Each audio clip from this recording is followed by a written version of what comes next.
Quand je t'avais appelé l'autre jour, tu me disais il y a une compétition que t'avais couvert et t'avais été assez étonné. Tu connaissais pas du tout le milieu. C'est vrai, c'était une compétition de e-game. Tu fais bien d'en parler parce que j'allais pas en parler sinon. Donc c'était, je crois, Tekken. Et c'était les championnats. C'était une étape du championnat du monde. Alors déjà, j'ai découvert qu'il y avait un championnat du monde de Tekken. Déjà, un championnat du monde de e-game. Déjà, Oui. voilà. Et les gens sont venus de toute la planète en fait pour faire ce championnat-là, cette étape de championnat. Puis après, il y en avait d'autres. Et il y avait un vrai engouement. C'était incroyable. C'était vraiment la Coupe du Monde de foot, quoi. Il y avait un parterre de chaises avec les gens qui avaient chacun leur candidat. Alors il y avait eu les phases de poule. Ensuite, il y avait eu des finales, enfin demi-finales, quart de finale, finale, tout ça. Et au fur et à mesure, il y a les groupes alors déjà par pays, parce qu'il y avait des Coréens, il y avait pas mal de Coréens qui étaient là. Et du coup, les Coréens, forcément, avaient leur champion. Ah oui, forcément. Et les Français avaient leur champion, etc. Et ça a terminé France-Corée à la fin. Et du coup, pour le coup, le Français a gagné. Et à ce que j'ai compris, c'était pas arrivé depuis des années. Du coup, l'engouement était fou. Ils commentaient dans le public, ils commentaient les coups qui étaient en train de se passer. Ils encourageaient à mort. Enfin, c'était incroyable. Tu t'es retrouvé là-dedans comme ça, mais du coup, alors, question, mais quelle est la boîte qui t'a envoyé là-dedans? Qu'est-ce que t'es allé faire là? Et je veux dire, quand t'es arrivé et que t'as vu tout ça, quelle a été ta première réaction? La boîte qui m'a envoyé là-dedans, alors c'est quelqu'un qui fait pas d'événementiel et pas forcément de communication, il fait plutôt de la pub. Ah ouais? Et il travaillait pour ce client-là, et ce client-là lui a dit bah tiens, toi t'es mon prestataire image quelque part, tiens viens faire des images. Il a dit bah mais en fait je sais pas faire ça, donc je t'envoie quelqu'un. Voilà, Okay. pour résumer dans les grandes lignes. Et la première réaction, bah déjà, c'était pas qu'est-ce que je fais là, mais c'est incroyable en fait. Est-ce que vraiment c'est quelque chose qui existe en fait, ce e-game? Parce qu'il y avait Tekken, mais il y avait d'autres jeux. Je les connais pas. Je suis pas. Je joue un petit peu, mais je suis pas non plus gamer. Voilà, exactement. Donc il y avait plusieurs jeux qui se mettaient en place. Donc il y avait des sortes de rooms avec les différents jeux. Mais Tekken prenait vraiment beaucoup de place. Et donc déjà voir tout, il y avait un nombre d'ordinateurs incroyable. Des racks d'ordinateurs avec des gens face à face, et puis c'était hyper organisé, tu penses bien. Ils appelaient les joueurs.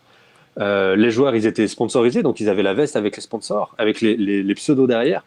Enfin, vraiment, c'est un truc à voir. C'est assez incroyable. Et toute la journée, ils passent du coup comme une compétition sportive. En fait, moi, j'ai fait du basket, et c'est exactement la même journée. À 10h, tu as un match, à 14h, tu as un match, à 17h, tu as un match, et en fonction de ces résultats, ben, tu fais les finales. Et ben là, c'est exactement la même chose. Ils ont des poules, et ils se font appeler au fur et à mesure et en fonction des résultats.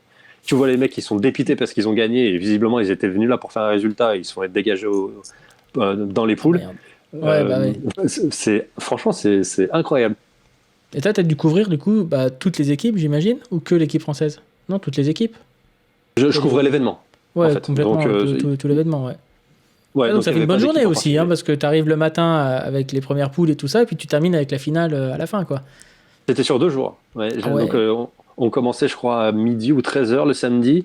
On terminait vers 23h. C'est des gamers. Ça commence pas à 2h du matin. non, sinon il n'y aurait personne. Donc on a terminé dans la soirée. Et le lendemain, je crois que le lendemain, par contre, c'était peut-être toute la journée. Et la finale était vers 18-19h ou quelque chose comme ça. Mais par contre, la finale, pour le coup, c'était vraiment quelque chose d'attendu. Les gens éliminés partaient se restaurer, quoi que ce soit, mais tout le monde est revenu pour la finale. C'est pas les gens quittent le tournoi. Ils viennent voir la finale. Ah bah oui, j'imagine. Bah après, je veux dire, t'es là-dedans, tu restes jusqu'à la fin pour voir le résultat. Hein. Je me mets à la place des gars, franchement, je pense que je fais pareil. Hein. Vraiment. Mais c'était fou. Et puis, j'ai pris conscience aussi à quel point il pouvait y avoir des stratégies. C'est-à-dire qu'ils choisissaient pas le même personnage en fonction. Alors, pardon, je suis pas hyper gamer là-dessus. J'ai joué quelques heures. Moi non plus, je te rassure. Et ils choisissaient le personnage en fonction de l'adversaire. Donc, ils s'étaient renseignés sur l'adversaire. En fonction de comment s'était passée la première, la première manche, ils choisissaient un autre personnage, et puis etc. Il y avait des vraies stratégies mises en place. C'était incroyable, franchement. Pas mal. Et j'imagine qu'en plus, il y avait un public. Il y avait un public quand même. Il y avait un public, alors majoritairement des gamers qui étaient là, hein, mais ils étaient nombreux. Et ça faisait du bruit, franchement, quand ils avaient des... Comment on appelle ça, des chants, des sortes de chants, quoi. Donc c'est fou, quoi, de voir ça. Ouais, c'était assez fou. Franchement, c'était stade de foot, quoi. C'est vraiment marrant. Mais Ouais, pourquoi du coup, pas finalement en fait? On fait ça pour le foot, alors pourquoi pas pour le e-game, hein? C'est ça. On sent le gamer moi. Non, je suis pas très gamer. Je suis sur Twitch, mais je suis pas un super gamer. Moi, Mais j'invite les gens. Je suis un peu de GeoGuessr, un peu de trucs comme ça, mais je fais pas de la grosse game. Ouais, ben, franchement, j'invite les gens, si jamais un jour ils ont l'occasion d'aller voir, c'est vraiment, bon, pas forcément d'y passer 2 jours, mais au moins d'aller voir, c'est vraiment amusant. Ah, mais en tout cas, c'est super de se retrouver dans un truc, dans un événement comme ça, quoi. C'est Ouais, ouais. pas mal du tout.